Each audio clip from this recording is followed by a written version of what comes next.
दानवाचा कुणी असू नसो, पण संप्रत या प्रल्हादाचा तू बंधू आहेस.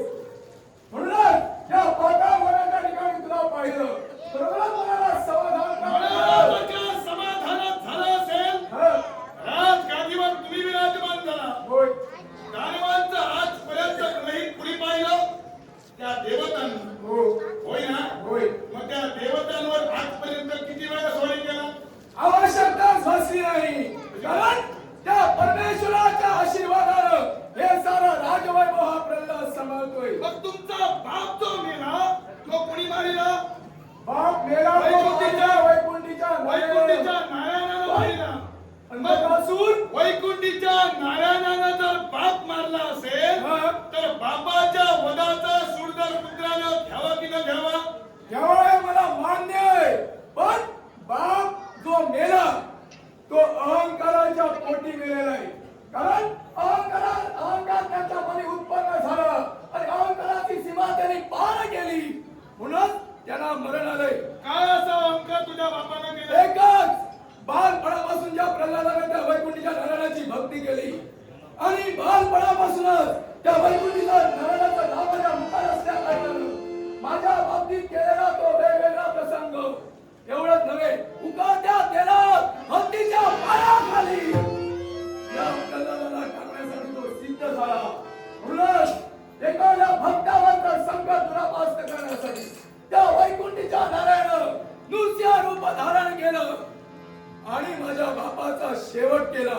म्हणूनच अहंकारापोटी माझा बाप मारला गेलाय. केवळ त्या वैकुंठीच्या नारायणाची भक्ती करणं नको असं परंपरेनं तुझ्या बापानं तुला सांगितलं. होय. मग बापाचे शब्द पुत्रासाठी शिरोधारी नाही?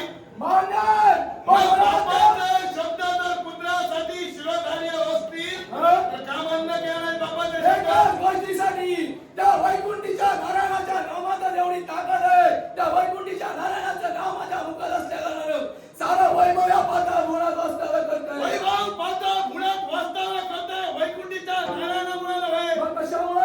केवळ आदी माया कात्यायनी स्वरूपाला या पाताळ गुणात वास्तव्य करतोय म्हणून हे सगळं नांदतोय. मुळीच नाही. कारण या पाताळ गुणाचा राजवैभव ज्यापासून प्रल्हाद सांभाळतोय, या प्रत्येक पाताळ गुणाच्या नागरिकांच्या मुखात, या प्रजाजनांच्या मुखात या वैकुंठीच्या नारायणाचं नाव आहे. म्हणून सुख संपत्ती ऐश्वर्य आराम सारा त्यांच्या जीवनात आहे. मग तू जन्माला येण्यापूर्वी त्यांच्या जीवनात हे सुख समाधान नव्हतं की का? मुळीच नाही. कारण प्रत्येक वेळी दानवाने केला तो का देवतांच्या बाबतीत अधर्म आणि अधर्म करून प्रत्येक वेळी त्या देवतांवरती स्वारी केला, पण प्रति पडलं ते अपयश. पण मी तसं न करता त्या वैकुंठीचं नारायणाचं नाव अजूनपर्यंत माझ्या मुखात असल्यानं तुम्ही काय म्हणतोय? वैकुंठीच्या नारायणाचं मुखोद्गत नाव तुझ्या मुखातून होतंय. हो.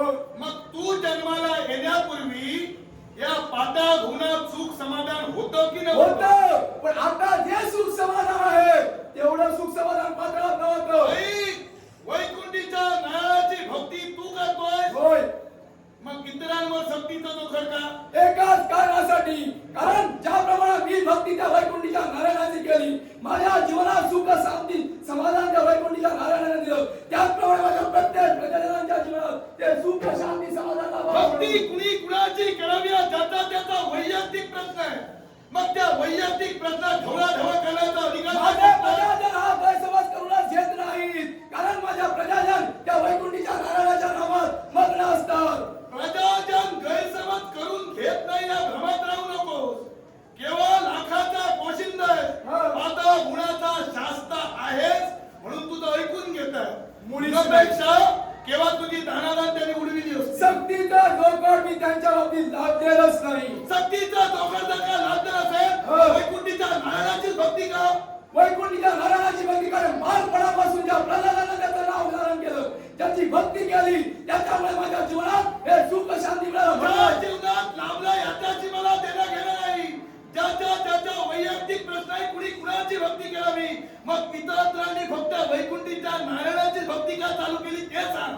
वैकुंठीच्या नारायणाची भक्ती एकाच गोष्टीसाठी, तो देव या विश्वाचा पालन करतोय आणि त्या पालन करत्या देवाची भक्ती या पाताळ घोडात घडते, हे या प्रल्हादामुळे घडते. हे तुला मान्यच करावं लागेल. अन्यानी केव्हाही केला नाही.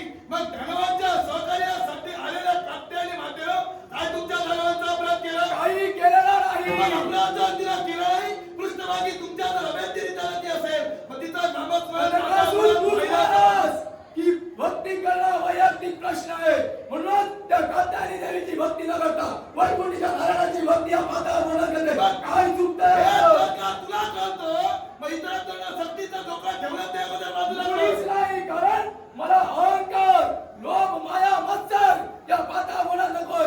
याच्यामुळे माझ्या पित्याचा नाश झाला. एवढंच नव्हे, याच्यामुळे तुझ्या पित्याचाही नाश झालेला आहे. माझ्या पित्याचा आणि तुझा जो तुझ्या मनातील अहंकार आहे, जो क्रोध आहे, तो बाजूला ठेव. माझ्याप्रमाणे त्या वैकुंठीच्या नारायणाची भक्ती कर. तुझ्या जीवनात सुख शांती नक्की तो नारायण देईल. केवळ रामाची वैभव मिळावं, अपेक्षा स्वतःच्या बापाला ठारवायला तुझ्यासारखा नतद्रष्टा दुसरा नाही असं मी म्हणेन. चालेल, दुसऱ्याला दिलंच तरी चालेल, कारण माझा बाप होता तसा तो अहंकाराने मेलेला आहे. म्हणून सांगतोय त्या वैकुंठीच्या नारायणाचं नाव माझ्या मुखातून बंद होणार नाही. बंद झालाच पाहिजे.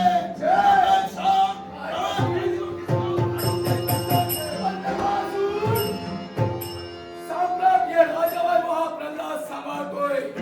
त्या राजवैभवाच्या अभिलाषेनं जर इथपर्यंत तुझं येणं झालं असेल, राजवैभव मिळणार नाही. आणि राजवैभव सांभाळून जर कुणाशी मला अखेर या राज्यात जर घडवायचं असेल, तर मुळी ते राजसिंहासन तुझ्या स्वाधीन होणार नाही. राजा सिंहासन स्वतःच्या स्वाधीन करून घेईनच घेईन, पण सम्राट झालेली पादा गुणात वैकुंठीच्या नारायणाची भक्ती, त्या भक्तीला सुद्धा विरोध नाही. मलाही पाहायचं आहे कोणत्या रीतीनं त्या वैकुंठीच्या नारायणाची भक्ती तुझ्या पाता मनात बंद करतोयस ते. शब्दाला जर का तुला कळत नसेल, तर शब्द युद्धाशिवाय पर्याय नाही. शाबास, मग राम राज्य स्वीकारला तुझा आवाज. राजा साहेब. प्रतिबंधन पुढे